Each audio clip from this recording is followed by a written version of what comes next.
Savoir et comprendre les plus récentes nouvelles qui nous touchent. 35 ans de Polytechnique, Alexandre, le gouvernement fédéral qui en a profité pour faire un ajustement à sa loi sur les armes à feu. Oui, d'abord, devoir de mémoire, là, aujourd'hui, il y a 35 ans, le massacre de la Polytechnique survenait, donc 14 femmes qui étaient tuées parce qu'elles étaient des femmes, 13 autres avaient été blessées, une tuerie de masse perpétrée en moins de 20 minutes. C'est la plus meurtrière en milieu scolaire, d'ailleurs, de l'histoire du Canada. Donc, cérémonie en fin de journée aujourd'hui, 17 heures avec plusieurs dignitaires, dont le premier ministre du Québec, François Legault, la mairesse de Montréal, entre autres Valérie Plante. Et oui, il y a eu une annonce importante en matière là, de ce programme de rachat d'armes à feu début 2025. Alors, c'est Ottawa donc qui estime qu'il y a plus de 14 000 armes à feu à autorisation restreinte en circulation au pays qui devraient lui revenir. Avec ce projet pilote-là de programme de rachat axé sur 4 joueurs de l'industrie. Alors, quand on regarde, là, il y a l'ajout aussi de certains modèles, 324 modèles ajoutés à la liste d'armes prohibées. Puis c'est beaucoup des armes d'assaut. Il n'y a personne qui chasse avec ça, ou si tu chasses avec ça, il ne reste plus grand-chose là, de ton orignal. Là. Et dès 2025, le programme va être étendu aux propriétaires individuels qui vont recevoir une communication pour leur indiquer la marche à suivre et le montant aussi qui va leur être offert en contrepartie là, de la remise de leur arme. Je me suis quand même posé la question hier, j'avais quasiment un malaise. Je dis, OK, 35 ans plus tard, on fait encore de la politique avec ça. Tu sais, c'est un ajustement à faire à ton programme d'armes à feu, fais-le. D'ailleurs, on est tous un peu écœurés, je pense. Le débat sur les armes à feu, ils sont plus contrôlés au Canada qu'aux États-Unis. Là, sincèrement, la dernière fois qu'on nous a sorti une liste de modèles, je pense qu'il y avait 1000 modèles, finalement. Moi, je connais rien des armes à feu. Là, les chasseurs se sont mis à nous dire, ouais, mais tel modèle, on utilise ça à chasse dans certaines versions. Puis là, on ressort, puis je le comprends, là, que globalement, ce sont des armes d'assaut, des armes que j'ai jamais compris pourquoi quelqu'un pouvait vouloir, des collectionneurs. Voyons, qu'est-ce que tu fais avec ça chez vous? Ça n'a pas rapport. Moi, j'ai pas de patience avec ça. C'est juste que je voyais le gouvernement hier, je me disais, OK, 35 ans après, on profite de la date pour refaire de la politique. Je vais en parler avec le ministre Jean-Yves Duclos. Il va être avec nous un peu plus tard.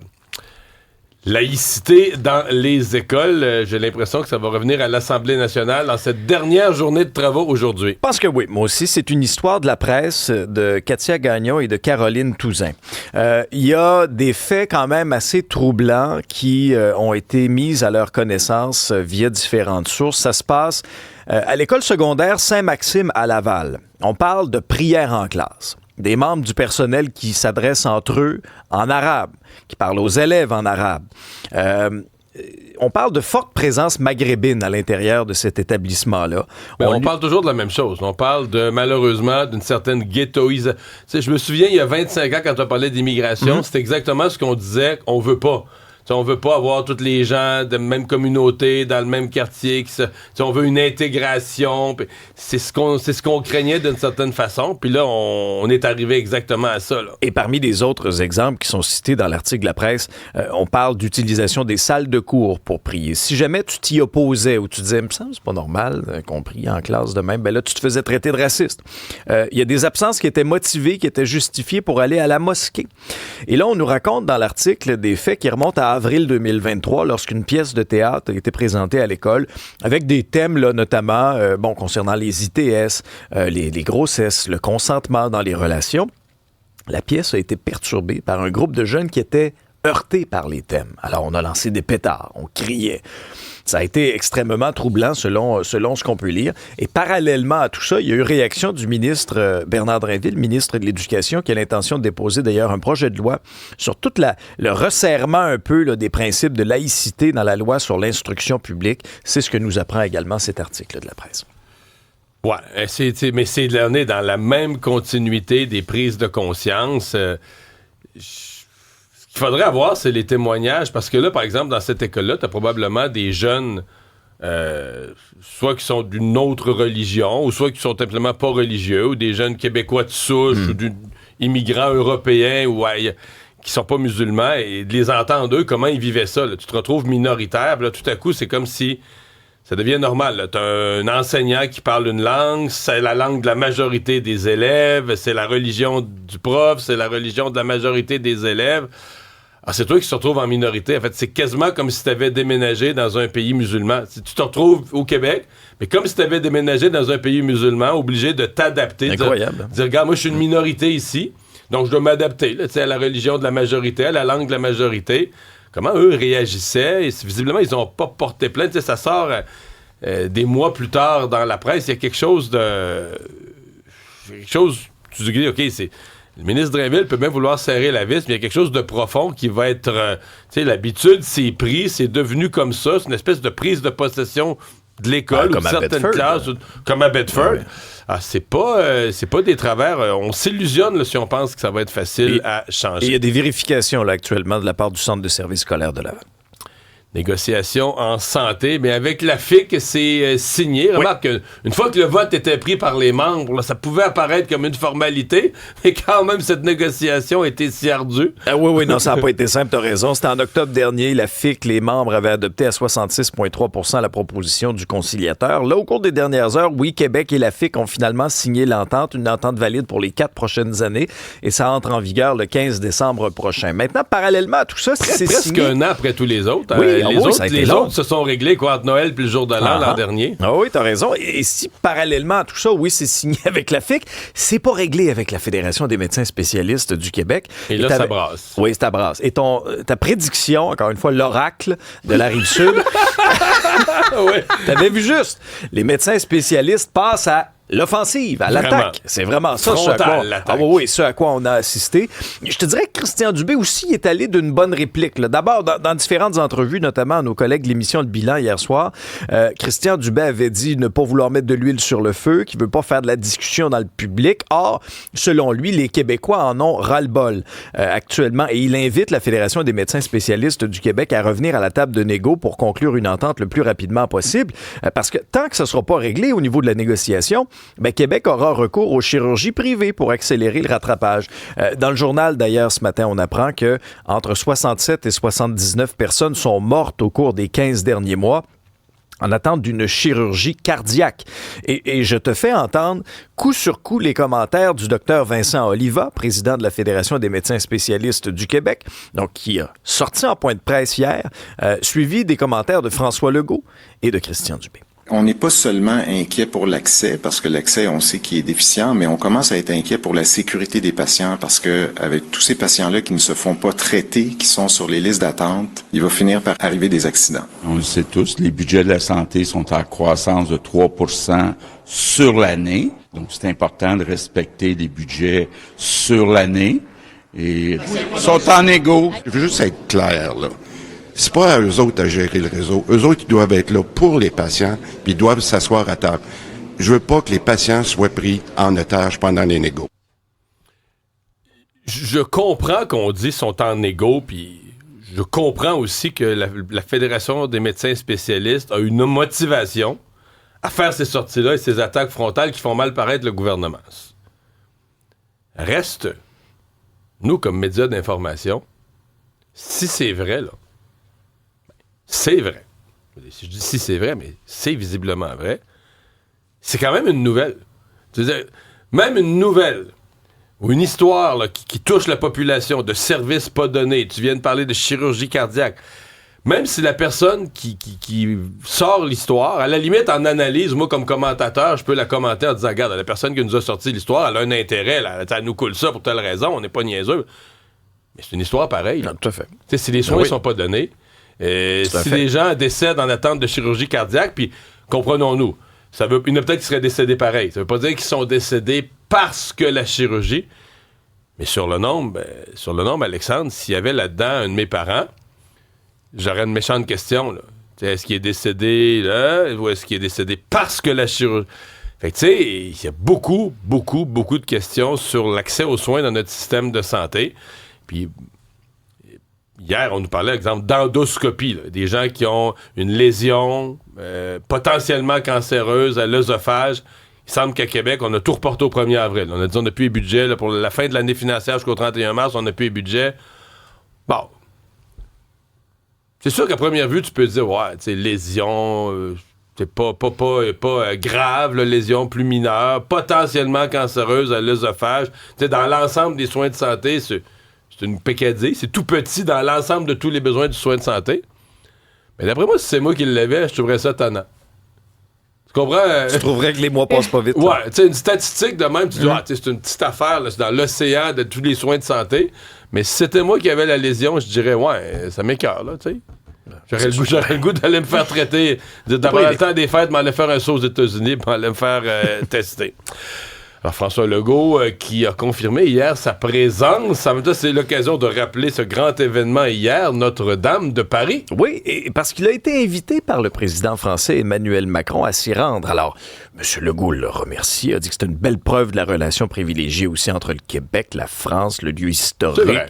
Ben oui, tout à fait. Alors, M. Legault va prendre l'avion ce soir, après les commémorations de Polytechnique, va assister à l'inauguration, tout ça, de Notre-Dame samedi.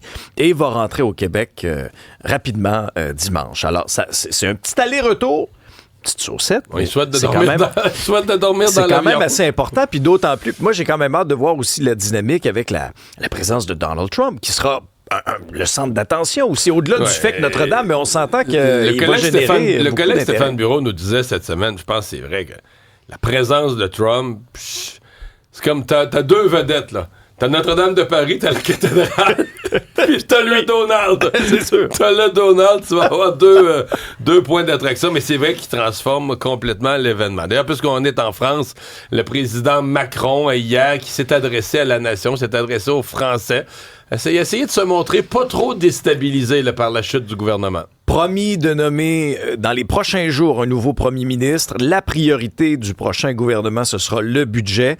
Il a aussi répondu à ses détracteurs qui souhaiteraient le voir démissionner. Il a assuré qu'il allait accomplir son mandat présidentiel jusqu'à terme, donc jusqu'en 2027. Et il a fustigé les partis d'opposition qui ont voté donc cette censure-là en les accusant vraiment de s'être unis dans un front anti-républicain. Voici le président Macron. Il a été censuré, ce qui est inédit depuis 60 ans, parce que l'extrême droite et l'extrême gauche se sont unis dans un front anti-républicain. Je n'assumerai jamais l'irresponsabilité des autres, et notamment des parlementaires qui ont choisi en conscience de faire tomber le budget et le gouvernement de la France à quelques jours des fêtes de Noël. Ouais. Il reste maintenant à lui à trouver un autre premier ministre qui va être capable de former un gouvernement et de faire adopter un budget dans les circonstances très difficiles actuelles. On a des gens qui sont nombreux à se pointer en espérant jouer dans la prochaine comédie musicale Harry Potter. Sera une série. Ce sera une série Harry Potter. Une série Harry Potter. 32 000 enfants ont auditionné pour espérer être 32 000 pour espérer être Harry Potter, Ron ou encore Hermione. Donc la production a passé. Mais moi, si t'es un frisé blond, tu dis je vais être Harry Potter, ça va pas bien. Là. Faut Ben, que tu sois un petit noir avec les cheveux droits puis des lunettes. Non, je sais pas. Ben, en même temps, ce qu'ils ont dit cette année, c'est qu'ils voulaient un casting inclusif, beaucoup de diversité. Donc, ça se pourrait qu'on ne respecte pas les codes. Est-ce que Ron Weasley va rester roux? Je le sais pas, là. Je le sais pas. Ça se pourrait que ça change. En tout cas, c'est ce qui laisse se présager. Ils ont passé 500 à 1000 cassettes d'audition par jour. Et ça en fait, là, pas à peu près. Donc, ce qu'on je sais pas, Monette, c'est pour faire un choix. Je comprends que tu fais un premier tri puis un deuxième tri, mais quand c'est trop, tu viens. C'est plus. Juste quand. C'est pas tout à fait la même chose, mais juste quand il faut que tu sentes des échantillons, là, quelle bougie tu veux. Après 3, t'as le nez brûlé, là. Tu sais, t'es plus capable de rien sentir. Je me dis, c'est un peu la même chose. À un moment donné, à force de voir des gens auditionner, de faire le pour, le contre, ton cerveau doit être complètement là, embrouillé. Ce qu'on dit, c'est que la série, les tournages vont commencer l'été prochain, puis ça devrait s'étendre sur une période de 10 ans. Donc, on veut entrer dans la vie personnelle des personnages sans dénaturer l'œuvre de J.K. Rowling. D'ailleurs, ça se ferait en partenariat avec elle et ce sera diffusé sur la plateforme HBO probablement en 2026 si on commence les tournages en 2025. J'avoue que moi, je trouve que c'est audacieux parce qu'on a tellement les images très fortes et campées de nos héros préférés que je sais pas si les vieux de la vieille là, qui ont suivi de 97 à 2007, je sais pas si on va être capable d'embarquer dans cette série-là. Ron Weasley, c'est ça, Ron Weasley? Oui. Parce que moi, je suis pas un vrai spécialiste. Là, mais Moi, je suis une spécialiste. Mais celui qui joue le rôle, là, il s'est fait pogner cette semaine à l'impôt. Le fisc, oui. 1,5 million, je sais pas. Une petite dette à l'impôt. Ça allait pas bien pantoute. Il y a des petites rumeurs pour les comédiens. Là. Il y a Papa Sidiou qui pourrait interpréter Severus Rogue. Ça, c'est le magicien des potions, là, qu'on sait pas s'il est fin ou il est pas fin. Là. Finalement, je pense qu'il est très gentil. On a des rumeurs également pour celui qui pourrait être Albus Dumbledore, donc le professeur, le directeur de l'école. Il y a Mark Rylance qui est dans les pourparlers et Cillian Murphy pour Voldemort. Oh. Oh, tout un rôle. Tout un rôle. Mais tu pouvais pas le dire, faut pas dire le nom. Celui dont on ne doit pas prononcer le nom. Hein, Tu viens de le faire. Là. Non, Bon. mais moi, je suis déçue. J'étais allée à Londres pour voir les dessous d'Harry Potter, puis j'ai pas goûté à la bière au beurre. J'avais peur d'être déçue. Je m'étais tellement fait un souvenir fort de la bière au beurre. Mais il y en a, si tu veux, ça, je l'ai tout vu, là. Si tu vas à Orlando, Ouais. au Harry Potter, là, de Universal, Ouais. ils en vendent de la bière au beurre. Puis? C'est incroyable. C'est impossible. C'est pas comme... bon ou? Arc! C'est comme sucré, je sais pas quoi, là, ça tombe. C'est direct sur le cœur. Direct. Après, une gorgée, là. Une gorgée, elle tombe direct sur le cœur, c'est fini. En fait, une gorgée à 10h l'avant-midi, puis à l'heure du dîner, tu te dis, oh, j'ai-tu vraiment faim, moi, à ce point-là? Moi, je pensais que ça goûtait le bonbon au beurre. Là. Tu vois, je le goûterais pas, ça. Je ne dirais pas ce que ça goûte. Je ne dirais pas en ondes. Et je vais te dire une phrase de hockey, cependant. Oui. Depuis que l'aîné joue, le Canadien n'est pas battable. Alors, on est dans le mix. Là. Depuis que l'aîné est de retour, c'est incroyable. Un blanchissage, 3-0 contre les Prédateurs de Nashville. Un vrai blanchissage pour Samuel. Là. Il a vu des pucks. Là. Oui. 29 arrêts. C'est son 3e blanchissage de la saison pour Samuel Montembeault, qui joue de manière très, très, très confiante. Là, il le sait depuis dimanche qu'il a été recruté par Équipe Canada. Et ça a été 2 très bonnes performances cette semaine de la part de Montembeault. Ben là, 1 but en 2 matchs. C'est pas si pire. Non, avec le Canadien, avec le club qui est devant lui. Jake Evans a marqué en désavantage numérique pour ouvrir la marque en première période. Qui a marqué le deuxième but? Mais ça, c'est l'histoire du match. Patrick Laine, en avantage numérique, double supériorité numérique pour le Canadien. Son 2e but en 2 matchs, un peu comme le but qu'il avait marqué là, contre New York. D'ailleurs, je me dis, est-ce que ça doit fatiguer Cole Caulfield, là? Parce que dans le fond, c'est un peu des buts à la Cole Caulfield. Oui. Leur lancer part pas de la même manière, mais tu sais, c'est le shoot qui arrive que t'as besoin. Je me dis, Cole Caulfield qui est comme compétitif, ça doit. Peut-être ça va le motiver puis va être encore meilleur. S'ils sont Peut-être. 2 capables de marquer, là, ça change l'équipe. Ben, oui, parce que là, on peut avoir 2 trios, 2 forces de frappe. Dans le cas de Cole Caulfield, j'ai quand même aimé là, son approche puis l'approche de Martin Saint-Louis sur le fait qu'il n'avait pas été recruté par l'équipe américaine, même si c'est le petit clin d'œil du Canadien était bon sur les réseaux sociaux. Et rien à voir, juste le meilleur marqueur américain de la Ligue nationale cette saison. C'est un petit clin d'œil. On écorche un peu au passage l'équipe américaine qui a levé le nez sur Cole Caulfield et Yoel Armia qui a marqué dans un filet désert pour faire 3-0. Le Canadien qui remet ça samedi en accueillant les Capitals de Washington.